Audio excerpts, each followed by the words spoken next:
Hey everyone, welcome to the Crypto Data.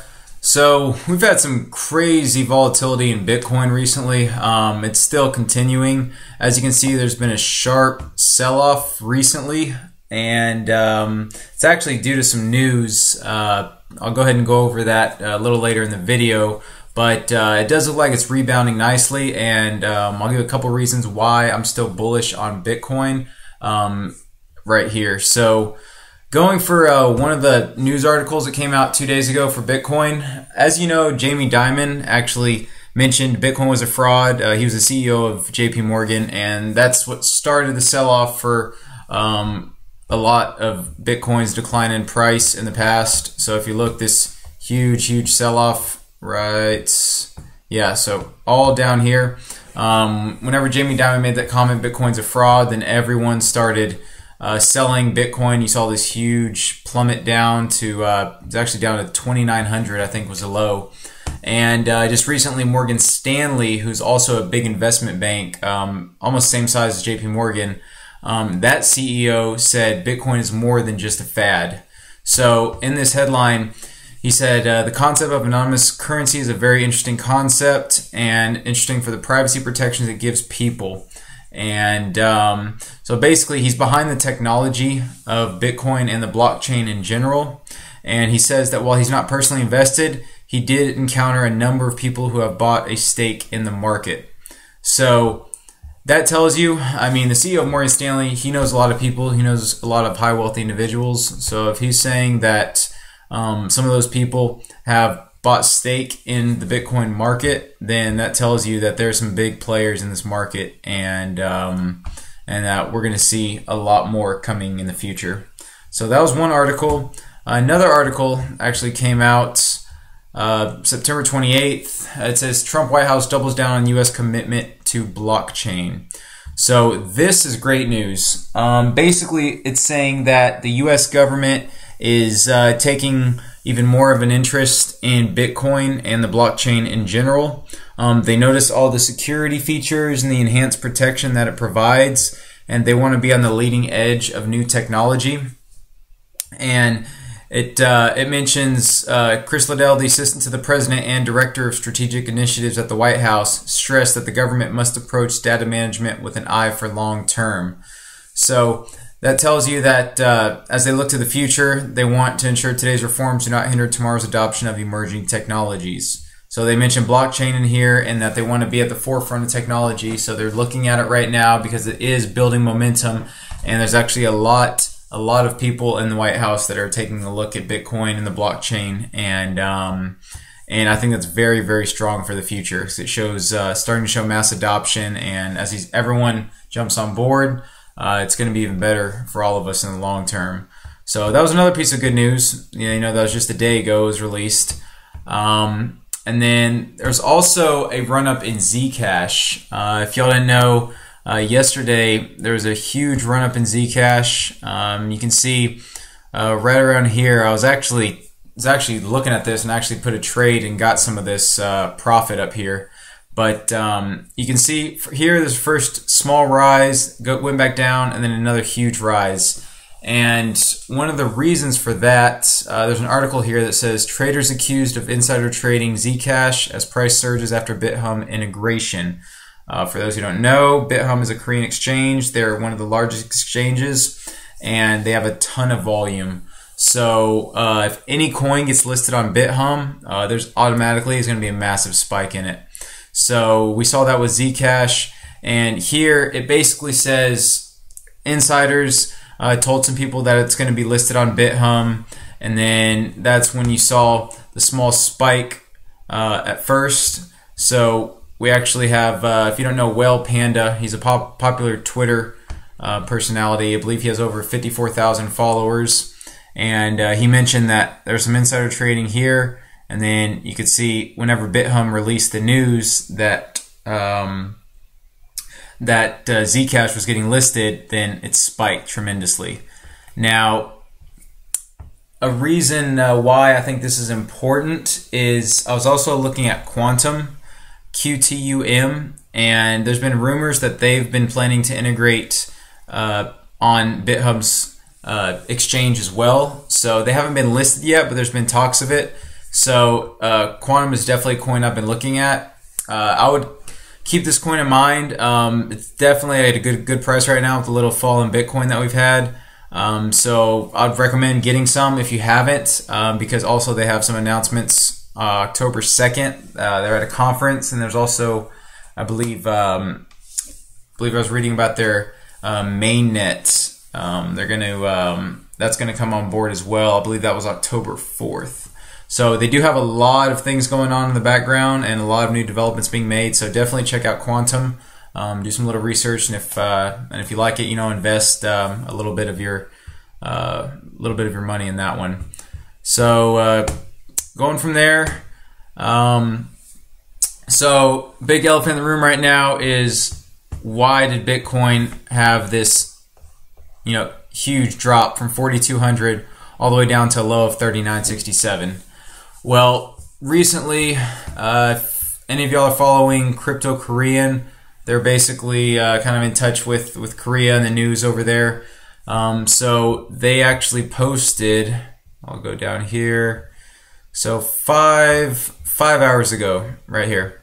Korea update, Korean Financial Services Commission to ban ICO and margin trading in Korea. So basically similar to China, saying they're banning ICOs. Now as we go here, there's some more updates.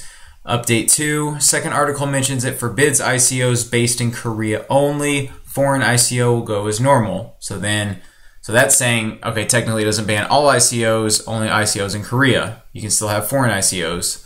So let's go up some more. It says government data, direct translation, will stop all forms of ICO irrespective of language and technology. So then it says Korean community is also confused. So they said they're going to ban all of them, then just Korea, and then there's also another article here.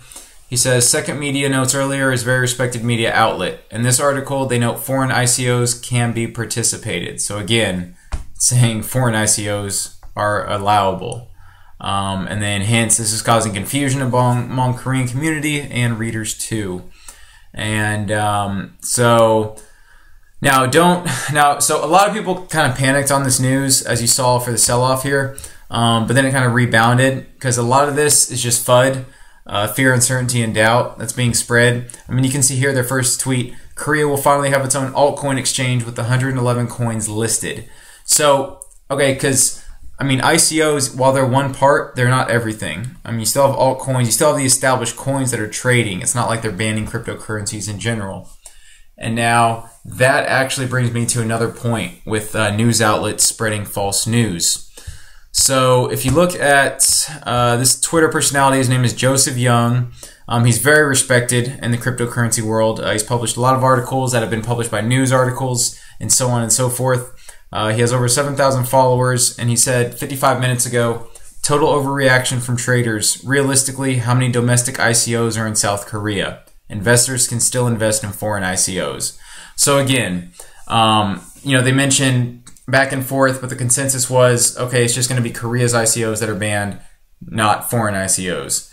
So you don't hear many ICOs in Korea, so it's really not affecting anything. And even if it is all foreign ICOs, all ICOs, like I said, you still have altcoins, you still have the main coins, so it's not really affecting trading. So I think a lot of people were just blowing this out of proportion. And if you look further, so CNBC published, so they took what what Korea said, and they published this news article, South Korea bans all new cryptocurrency sales. So CNBC went from just ICOs to, they said Korea banned all cryptocurrency sales, which is completely fake, completely false. You can see here, Joseph said, fake news, astonishing how you go from South Korea bans ICOs to this headline. So if we go to CNBC's Twitter right here, they have over 2.7 million followers. 4 hours ago, they published this, and the article states that they stated in the title that South Korea bans all cryptocurrency sales. And then when you actually look in the article, it says, the decision to ban ICOs as a fundraising tool was made if the government sees such issues as increasing the risk of financial scams. Okay, so they even mention that it's just banning ICOs. Yet in their article they say bans all new cryptocurrency sales. So they make it sound like all cryptocurrencies are banned, which, as you all know, that's not true. So this is what I'm talking about with fake news. A lot of these news outlets just want to get the first headline out there that they can. They want to be the first, so they'll publish whatever they can. So don't always believe what you're reading on the news. Even go to Twitter, get your news from there, research what everyone else is saying, and find out the truth. Because if you just go off what here, then you're going to immediately dump all your coins, and then a couple days later, you're going to be chasing again when the price is rising. So that was something I wanted to clear up. This whole South Korea thing is what has caused this drop in Bitcoin. And it looks like right now we're rebounding. We're in a little consolidation mode. And yeah, definitely don't panic. I mean, it's we're going to go back up to where we were. It's just this is probably going to be in the news for a day or two. So just keep that in mind. There was another article, I believe it said something about Russia. And how they were, were on the fence about allowing cryptocurrencies or not, and so a lot of people were kind of iffy about that. I believe the article was published 7 hours ago. If I can pull it up, let's see. Yeah, so here it was 9 hours ago, so it was already baked into the Bitcoin price, but it's saying Russia likely to ban Bitcoin payments. So here it's just saying the discussions will continue just because it's developing rapidly and there's certain advantages. And so it says, I think we'll determine it within a month.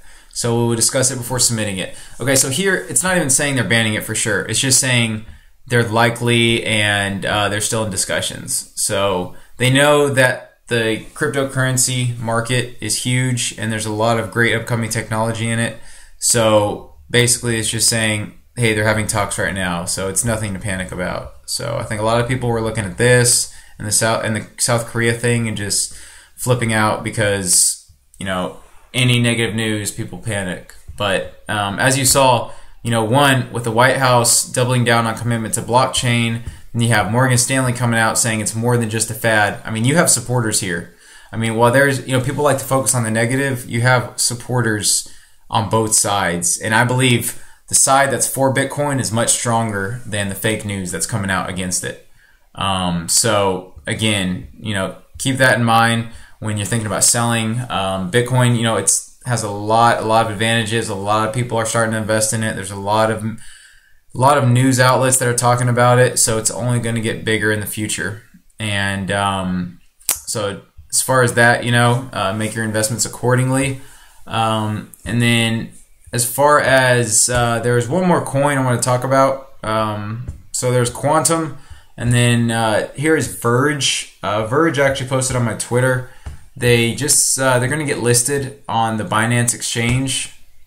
So if you don't know, Binance is a huge exchange in the Eastern in the Asian exchanges, and it's one of the largest ones. So it says they're listing XVG on October 2nd.